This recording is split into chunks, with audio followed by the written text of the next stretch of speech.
এখানে দুই বন্ধু ব্যবসা করে পাহাড় সমান টাকা ইনকাম করলো, কিন্তু টাকার লোভে হঠাৎ করে এক বন্ধু অপর বন্ধুকে লাথি মেরে নিচে ফেলে দিল। বন্ধুর এমন বিশ্বাসঘাতকতার ফলে লোকটি ছিটকে ছিটকে পাহাড় থেকে নিচে পড়ে গেল।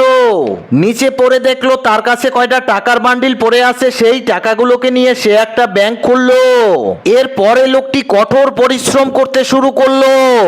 লোকটির পরিশ্রম এবং তার সততা দিয়ে তিনি বিশ্বকে জয় করতে চলেছে, কারণ তার সততা দেখে শহরের নামি দামি বিজনেসম্যানেরা তার ব্যাংকে জমা রাখতে শুরু করলো।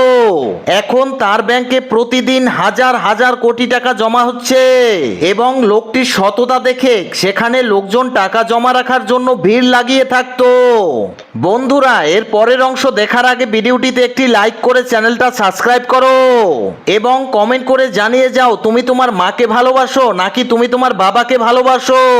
এর পরে বন্ধুরা দেখা গেল সেই লোকটি শহরের সবচেয়ে বড় লোক হয়ে গেল এবং তার দেশের সব টাকা তার ব্যাংকে জমা রাখছিল সবাই। এই দেখে তার বন্ধু এবার হতবাক হয়ে চেয়ে রইল।